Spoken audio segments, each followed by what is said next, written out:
कथा है पुरुषार्थ की, ये स्वार्थ की परमार्थ की सारथी। पृथ्वी अपनी गंध को, अग्निताप को, आकाश शब्द को, वायु स्पर्श को, जल नमी को, चंद्र शीतलता को, सूर्य तेज को, धर्मराज धर्म को छोड़ दें, किंतु भीष्म तीनों लोकों के राज्य या उससे भी महान सुख के लिए अपना व्रत नहीं छोड़ेगा।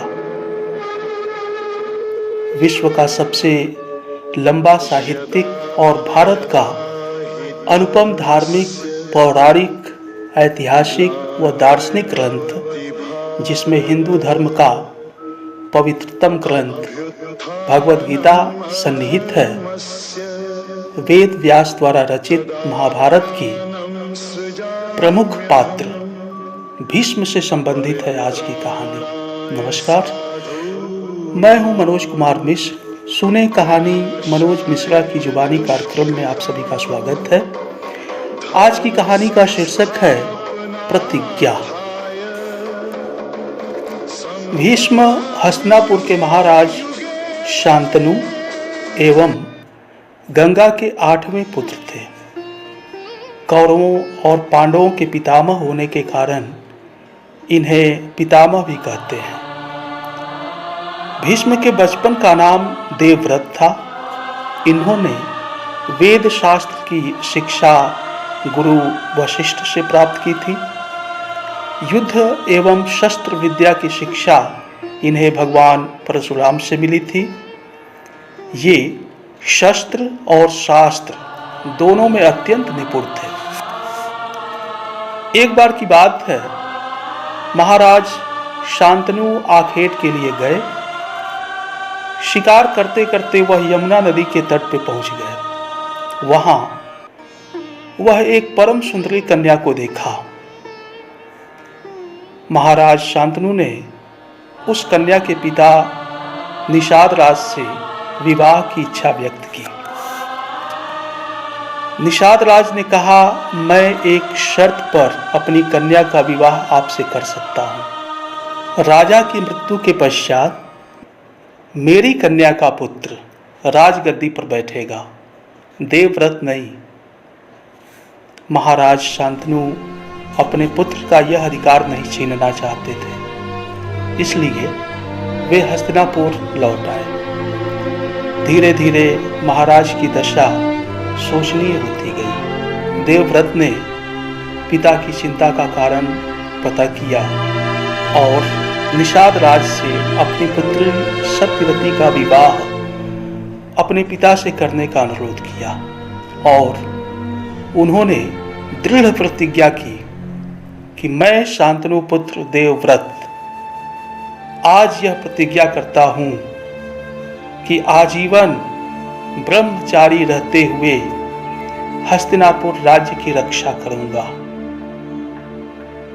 इस भीष्म प्रतिज्ञा के कारण देवव्रत का नाम भीष्म पड़ा। तत्पश्चात राजा शांतनु का विवाह सत्यवती के साथ हो गया। सत्यवती के 2 पुत्र हुए। एक का नाम चित्रांगद तथा दूसरे का नाम था विचित्र वीर्य। शांतनु की मृत्यु के पश्चात सत्यवती का बड़ा पुत्र चित्रांगद हस्तिनापुर का राजा हुआ, किंतु शीघ्र ही एक युद्ध में उसकी मृत्यु हो गई। दूसरा पुत्र विचित्र वीर्य सिंहासन पर बैठा। दुर्भाग्यवश वह भी थोड़े समय में काल कवलित हो गया। अब सिंहासन पर कौन बैठे? कोई दूसरा उत्तराधिकारी नहीं था। इसलिए सभी लोगों ने भीष्म से राज्य स्वीकार करने का आग्रह किया, किंतु भीष्म ने इसे अस्वीकार कर दिया। उन्होंने कहा, मनुष्य की प्रतिज्ञा सीख नहीं है जो झटके से टूट जाया करती है। जो बात एक बार कह दी गई उससे लौटना मनुष्य की दुर्बलता है, चरित्र की हीनता है। भीष्म के चरित्र की यह विशेषता थी कि जो प्रतिज्ञा कर लेते थे उससे वह पीछे नहीं हटते थे। उनके जीवन में इस प्रकार के अनेकों उदाहरण हैं। जब महाभारत का युद्ध प्रारंभ हुआ तो भीष्म कौरवों की ओर थे और कृष्ण पांडवों की ओर थे। युद्ध के पूर्व कृष्ण ने कहा कि मैं अर्जुन का रथ हाँकूंगा, लड़ूंगा नहीं। और भीष्म ने प्रतिज्ञा की कि मैं कृष्ण को शस्त्र उठाने को विवश कर दूंगा। आज जो हरिह न शस्त्र गहाऊं, तो लाजो गंगा जननी को शांतनु सुत न कहाऊं। अपनी प्रतिज्ञा को पूर्ण करने के लिए भीष्म ने इतना घोर संग्राम किया कि पांडव सेना व्याकुल हो उठी। श्री कृष्ण क्रोधित हो गए और अर्जुन का रथ त्याग कर शस्त्र के साथ भीष्म की ओर दौड़े। भीष्म की प्रतिज्ञा पूर्ण हुई। श्री कृष्ण ने भी भीष्म के पराक्रम और युद्ध कौशल की अत्यधिक प्रशंसा की। भीष्म अत्यंत पराक्रमी थे। महाभारत के युद्ध में इन्होंने 10 दिन तक अकेले सेनापति का कार्य किया। कोई भी ऐसा योद्धा नहीं था जो भीष्म के शौर्य को ललकार सके। मैं शिखंडी को सम्मुख देखकर धनुष रख देता हूं। अपनी मृत्यु का उपाय बताना भीष्म की उदारता थी। शिखंडी स्त्री रूप में जन्मा था। कोई सच्चा शूर नारी पर प्रहार कैसे कर सकता था?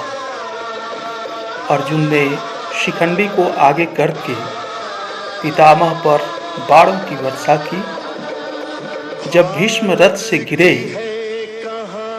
उनके शरीर का रोम रोम बिध चुका था। पूरा शरीर बाणों पर ही उठा रह गया। भीष्म ने घायल अवस्था में ही सूर्य के उत्तरायण होने तक अपने प्राण न त्यागने की प्रतिज्ञा की। भीष्म पितामह प्रबल पराक्रमी होने के साथ साथ महान राजनीतिज्ञ और धर्मज्ञ भी थे। शरशैया पर पड़े भीष्म ने युधिष्ठिर को ज्ञान, वैराग्य, भक्ति, धर्म एवं नीति का जो उपदेश दिया वह महाभारत के शांति पर्व में संग्रहित है।